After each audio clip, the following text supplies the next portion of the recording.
Current geopolitical situation को देखते हुए वर्ल्ड वॉर 3 की संभावना से इनकार नहीं किया जा सकता। रूस यूक्रेन युद्ध इसकी एक प्रमुख वजह बन सकता है। इस वॉर में पूरी दुनिया किसी न किसी रूप में इन्वॉल्व है।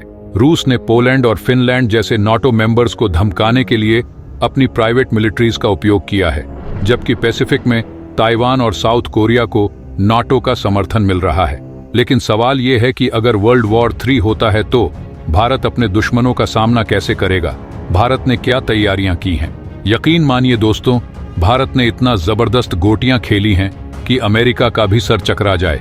लेकिन इससे जानने से पहले हमारे प्यारे भारत के लिए वीडियो को लाइक करते हुए कमेंट बॉक्स में जय हिंद जरूर लिखें। याद रहे, जय हिंद बोलना हमारे लिए गर्व की बात है। दोस्तों, डिफेंस एनालिस्ट्स के अनुसार वर्ल्ड वॉर 3 कभी भी शुरू हो सकता है और इसके संभावित ट्रिगर पॉइंट्स में रूस यूक्रेन, कश्मीर, कोरिया या ताइवान शामिल हो सकते हैं। ऐसे में सवाल उठता है कि क्या भारत इस संभावित विश्व युद्ध के लिए तैयार है? 16वीं शताब्दी के फ्रेंच एस्ट्रोलॉजर नोस्ट्राडमस की भविष्यवाणियों के अनुसार 2023 में एक बड़ा युद्ध हो सकता है। उनकी भविष्यवाणियों में फ्रेंच रिवॉल्यूशन से लेकर कोविड-19 तक के प्रमुख घटनाओं का सटीक वर्णन किया गया है।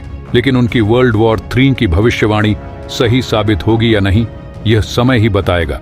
करंट जियोपॉलिटिकल सिचुएशन को देखते हुए वर्ल्ड वॉर 3 की संभावना से इनकार नहीं किया जा सकता।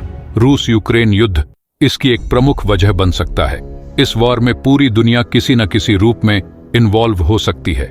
रूस ने पोलैंड और फिनलैंड जैसे नाटो मेंबर्स को धमकाने के लिए अपनी प्राइवेट मिलिट्रीज का उपयोग किया है, जबकि पैसिफिक में ताइवान और साउथ कोरिया को नाटो का समर्थन मिल रहा है।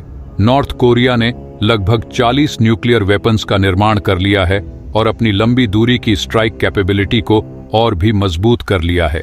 इधर दक्षिण एशिया में कश्मीर और लद्दाख जैसे क्षेत्रों को जियोपॉलिटिकल हॉटस्पॉट माना जा रहा है, जहां भारत और पाकिस्तान या भारत और चीन के बीच कभी भी पूर्ण युद्ध छिड़ सकता है। इन परिस्थितियों में रूस और चीन की भूमिका पर नजर रखना जरूरी है। किसी भी युद्ध में मित्र राष्ट्र और शत्रु राष्ट्र युद्ध के परिणाम को निर्धारित करते हैं। 1971 के भारत पाकिस्तान युद्ध के दौरान अगर सोवियत यूनियन ने भारत का समर्थन नहीं किया होता तो शायद पाकिस्तान उस युद्ध को बदल सकता था। इसलिए वर्ल्ड वॉर 3 के दौरान कौन से देश भारत के साथ होंगे और कौन से भारत के खिलाफ, यह जानना महत्वपूर्ण है। जापान, फ्रांस और इजराइल जैसे देश भारत के भरोसेमंद मित्र हैं, लेकिन रूस, जो एक समय पर हमारा सच्चा समर्थक था, अब चीन पर आर्थिक रूप से निर्भर हो गया है। रूस का चीन की तरफ झुकाव भारत के लिए चिंता का विषय है और इस वजह से चीन के साथ किसी भी टकराव की स्थिति में रूस की तटस्थता की संभावना ज्यादा है।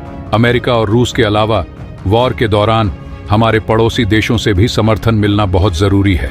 लेकिन आज भारत के ज्यादातर पड़ोसी देश चीन के उपग्रह देशों में बदल गए हैं। चीन के पास आज कई महत्वपूर्ण पोर्ट्स हैं जो भारत के लिए खतरा बन सकते हैं, जैसे कि बांग्लादेश का चित्तगोंग पोर्ट, श्रीलंका का हम्बनटोटा और पाकिस्तान का ग्वादर। इन पोर्ट्स का चीन आसानी से भारत के खिलाफ उपयोग कर सकता है।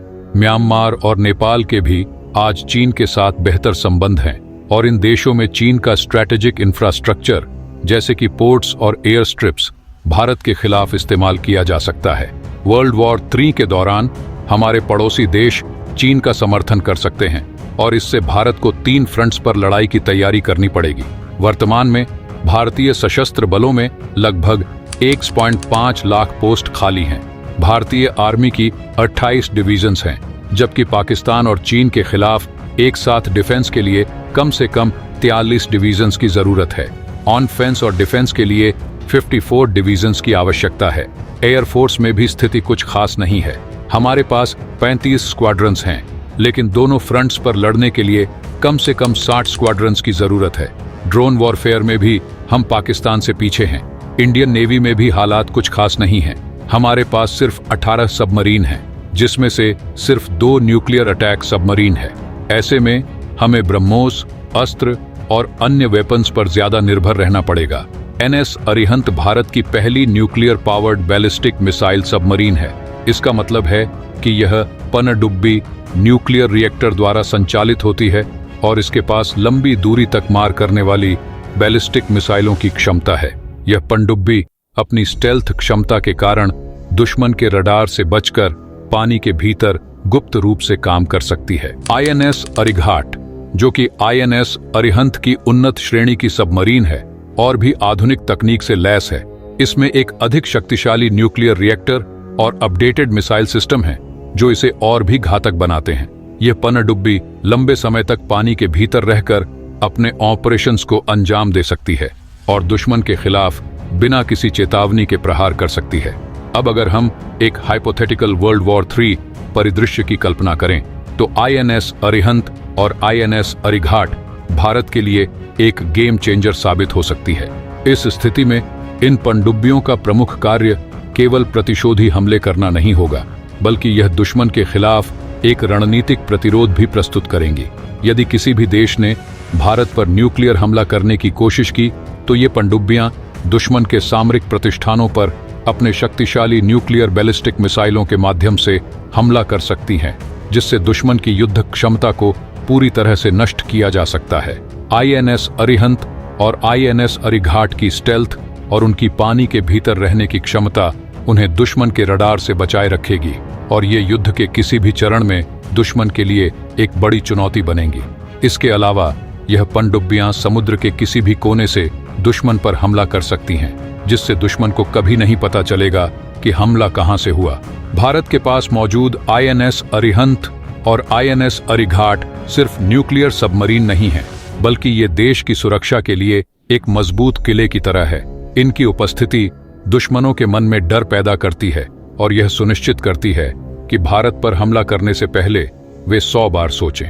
विश्व युद्ध 3 जैसे संकट के समय यह सबमरीन भारत के लिए रक्षा की पहली पंक्ति और प्रतिशोध की सबसे मजबूत ताकत होंगी। लेकिन दोस्तों, भारत के पास सिर्फ यही एक ताकत नहीं है, बल्कि भारत के पास एक लाखों साल पूरा सीक्रेट हथियार भी है जो देश की लाखों साल से सुरक्षा कवच बनकर तैनात है। ये सीक्रेट वेपन है हमारी भौगोलिक स्थिति। हिमालय, भारत का अभेद्य रक्षा कवच, चीन के लिए वर्ल्ड वॉर 3 के दौरान सबसे बड़ी कमजोरी साबित हो सकता है। इसके अलावा भारतीय महासागर में हमारे पास अंडमान और निकोबार में एक जॉइंट मिलिट्री बेस है, जहां से हम चीन की नौसेना को आसानी से नियंत्रित कर सकते हैं। इस संभावित युद्ध में भारत को अपनी सैन्य ताकत को और मजबूत करने की जरूरत है, लेकिन हमारी भौगोलिक स्थिति और हमारी सेना का जज्बा हमें किसी भी चुनौती का सामना करने में सक्षम बनाता है। हमें अपने पड़ोसी देशों के साथ अपने संबंधों को भी मजबूत करना होगा ताकि हम किसी भी संभावित खतरे का सामना कर सकें। तो दोस्तों, आज की इस वीडियो में बस इतना ही। अगर आपने अभी तक इस चैनल को सब्सक्राइब नहीं किया है तो लाखों सालों से हमारी रक्षा कर रही द ग्रेट हिमालय के लिए चैनल को सब्सक्राइब कर लें। साथ ही बगल में जो बेल आइकॉन का बटन है उस पे ऑल पे क्लिक कर लें।